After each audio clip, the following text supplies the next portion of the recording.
पिले माने आज आम एक स्वाधीन भारत रे बंचुचे जोटा कि 15 अगस्त 1947 मसीह ब्रिटिश मान आम स्वाधीनता पाइलु एवं देश को मुक्त करने बहुत व्यक्तिविशेष निजर जीवन को उत्सर्ग करते। तथापि यही संघर्ष रे दुई प्रकार व्यक्तित्व मानकर देखा जाइथिला। सेति मध्यरु किछि निज बलपूर्वक स्वाधीनता हासिल करने चेष्टा करते आउ अपर पक्षरे किछि व्यक्ति एमिति मध्य थिले जो माने अहिंसा को अस्त्र रूप में व्यवहार कर स्वाधीनता पाइबा चाहते। द्वितीय प्रकार व्यक्ति मानकर नेतृत्व नहीं महात्मा गांधी जे देश को स्वाधीनता आनिबारे जहाँकर भूमिका बहुत गुरुत्वपूर्ण थिला। तो आज आम से महात्मा गांधी विषय जानिबा जोटा कि तुमर प्रथम यूनिट्र प्रथम टॉपिक अच्छी। से महात्मा गांधी केवल देश को स्वाधीनता देने ता सहित गोटे से समय को सोहेला भाया यही एक शिक्षा व्यवस्था देते जोड़ा गाँ ठारू सहर पर्यंत समस्त उपयोगी हो पार।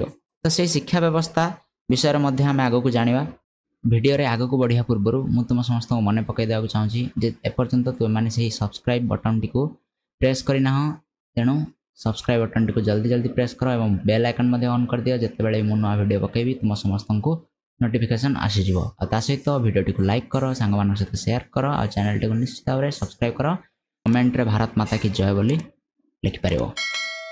वीडियो आग को जावा आज आम +2 सेकेंड ईयर सिलेबस आरंभ करवा एवं गोटे गोटे कर सबू टॉपिक को आम कवर करवा। ठीक अच्छे आज आम प्रथम महात्मा गांधी विषय किछटा जिनस जानिबा नेक्स्ट क्लास टू तांकर संपूर्ण शिक्षा व्यवस्था उपर आम दृष्टि दवा। तेणु डेरी करियानी स्टार्ट करवा।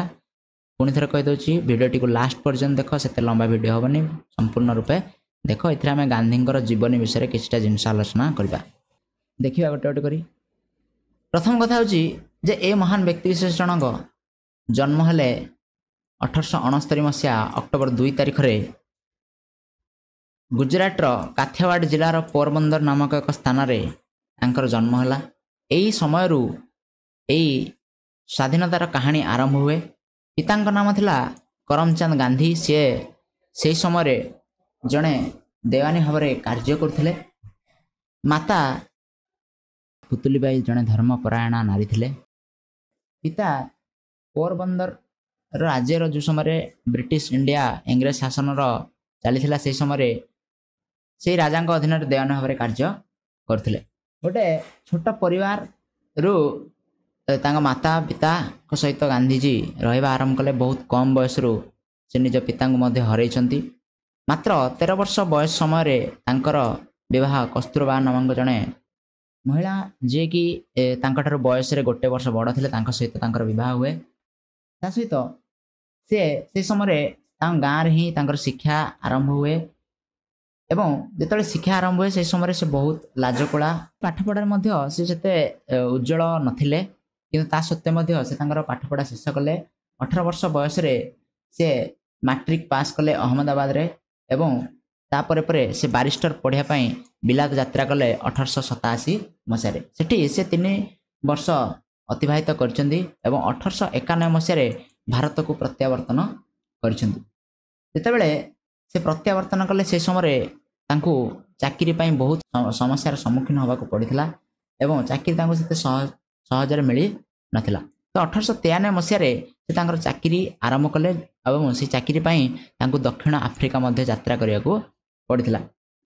दक्षिण आफ्रिका से मात्र केवल गोटे वर्ष जाइथिले किंतु दक्षिण आफ्रिका रे भारतीय मानक प्रति जो अत्याचार ताकू विरोध करने दक्षिण आफ्रिका से दीर्घ 20 वर्ष बीते और सेठारे तांकर से 20 वर्ष बहुत संघर्षपूर्ण होता और सही 20 वर्षर अभिज्ञता राजनीति क्षेत्र में तांको बहुत साहाय्य करथिला। से समय से नेशनल इंडियन कांग्रेस नामक एक दल प्रतिष्ठा करथिले एवं तांकर सेठी आंदोलन से करि चलिले एवं से आंदोलन रे से सक्षम होइथिले। सेठाकार वर्ण वैषम्य नीति तांको हृदय राजनैतिक चेतना र जागृत कराइथिला एवं सेहिठारु से सत्य आउ अहिंसार प्रेरणा पाइथिले। एही समय गोपाल कृष्ण गोखले गांधी को इंडियन नेशनल कांग्रेस रे जोग देया पई ଏଠି ତାଙ୍କୁ କହିଥିଲେ ଏବଂ ସେ ଭାରତକୁ ପ୍ରତ୍ୟାବର୍ତ୍ତନ କରିବା ପାଇଁ ରାଜି ମଧ୍ୟ ହେଇଥିଲେ। ଦକ୍ଷିଣ ଆଫ୍ରିକାରୁ ଫେରିବା ପରେ 1915 ମସିହାରେ ଭାରତୀୟ ଜାତୀୟ କଂଗ୍ରେସରେ ଗାନ୍ଧିଜୀ ଯୋଗ ଦିଅନ୍ତି ଏବଂ ତାଙ୍କର 1915ରୁ 1947 ମସିହା ପର୍ଯ୍ୟନ୍ତ ସଂଘର୍ଷ ଲାଗି ରହେ ସ୍ୱାଧୀନତା ପାଇଁ। ଠିକ୍ ଅଛି। 1917ରେ ସକ୍ରିୟ ରାଜନୀତିରେ ପ୍ରବେଶ କରିଲେ ଗାନ୍ଧିଜୀ। ତାପରେ ଧୀରେ ଧୀରେ ଗୋଟିଏ ପରେ ଗୋଟିଏ ଆନ୍ଦୋଳନ ହେବାକୁ ଲାଗିଲା, ଯେମିତି 1919ର ଖିଲାଫତ ଆନ୍ଦୋଳନ ହୋଇଗଲା। 1920ରୁ 22 ପର୍ଯ୍ୟନ୍ତ ଅସହଯୋଗ ଆନ୍ଦୋଳନର ନେତୃତ୍ୱ ମଧ୍ୟ ନେଲେ।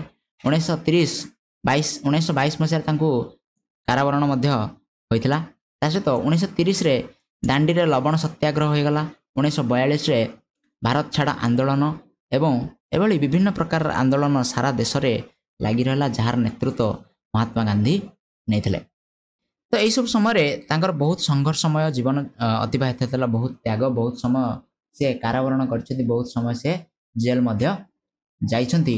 ଏବଂ ଏଇ ଯେଉଁ ସଂଘର୍ଷ, ଏଇ ଯେଉଁ ତ୍ୟାଗ, ତାହା ଆମକୁ 1947 ଅଗଷ୍ଟ 15 ତାରିଖରେ ସ୍ୱାଧୀନତା ଆଣିଦେଲା। ଦେଶ ସ୍ୱାଧୀନ ହେଲା। ଇଂରେଜ ସରକାର ସବୁଦିନ ପାଇଁ ଆମ ଦେଶରୁ ବିତାଡ଼ିତ ହେଲେ ଏବଂ ଏହି ସ୍ୱାଧୀନତା ପଛରେ ଗାନ୍ଧୀଙ୍କର ଗୋଟେ ବହୁତ ଗୁରୁତ୍ୱପୂର୍ଣ୍ଣ ଭୂମିକା ରହିଥିଲା।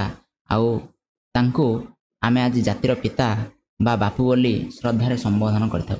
ଏହି ମହାନ ବ୍ୟକ୍ତି, ଏହି ମହାନ ଆତ୍ମା 1948 ମସିହା ଜାନୁଆରୀ 30 ତାରିଖରେ ସନ୍ଧ୍ୟା ପ୍ରାର୍ଥନା ସଭାରେ ଯୋଗ ଦେବାକୁ ଯାଉଥିବା ସମୟରେ ବିରଳା ଭବନଠାରେ ବିନାୟକ ନାଥୁରାମ ଗଡ଼ସେ ନାମକ ଏକ ଆତତାୟୀର ଗୁଳିରେ ତାଙ୍କର ଜୀବନ ସମାପ୍ତ ହୋଇଥିଲା ଏବଂ ସେ ହେ ରାମ ଉଚ୍ଚାରଣ କରି ଗାନ୍ଧିଜୀ ସେଠି ପ୍ରାଣତ୍ୟାଗ କରିଥିଲେ। ଗୋଟିଏ ମହାନ ଆତ୍ମାର ପରିସମାପ୍ତି ଘଟିଲା ସତ୍ୟ, ମାତ୍ର ତାଙ୍କର ନାମ ଇତିହାସ ପୃଷ୍ଠାରେ ସବୁଦିନ ପାଇଁ ଲିପିବଦ୍ଧ ହୋଇ ରହିଗଲା। ତେଣୁ ପିଲାମାନେ, ଆଜି ଆମେ ଗାନ୍ଧୀଙ୍କର ଜୀବନ ବିଷୟରେ ଦେଖୁଥିଲେ। ବହୁତ କମ୍ ସମୟ ଭିତରେ ଆମେ ତାଙ୍କର ଜୀବନୀକୁ ଆଲୋଚନା କରିବାକୁ ଚେଷ୍ଟା କଲେ। ନେକ୍ସଟ କ୍ଲାସ୍ରେ ଆମେ ତାଙ୍କର ଜୀବନ ଦର୍ଶନ ଏବଂ ଶିକ୍ଷା ବ୍ୟବସ୍ଥା ବିଷୟରେ କିଛିଟା ଜିନିଷ ଆଲୋଚନା କରିବା। ତେଣୁ ନେକ୍ସଟ କ୍ଲାସ୍ର ଭିଡ଼ିଓଟିକୁ ଦେଖିବା ପାଇଁ ଜମା ଭୁଲିବନି ଏବଂ ଜାଣିବା ପାଇଁ ଚ୍ୟାନେଲଟିକୁ ସବସ୍କ୍ରାଇବ୍ କର, ବେଲ୍ ଆଇକନ୍କୁ ପ୍ରେସ୍ କର, ଭିଡ଼ିଓଟିକୁ ସେୟାର କର ସମସ୍ତଙ୍କ ସହିତ ଆଉ ଲାଇକ୍ କର। ଦେଖାବା ନେକ୍ସଟ କ୍ଲାସ୍ରେ। ନେକ୍ସଟ କ୍ଲାସ୍ ପର୍ଯ୍ୟନ୍ତ ଚ୍ୟାନେଲଟିକୁ ସବସ୍କ୍ରାଇବ୍ କର, ସାଙ୍ଗମାନଙ୍କୁ ବି କୁହ ସେମାନେ ସମସ୍ତେ ଚ୍ୟାନେଲଟିକୁ ସବସ୍କ୍ରାଇବ୍ କରିବେ। ବହୁତ ବହୁତ ଧନ୍ୟବାଦ। Thank you so much.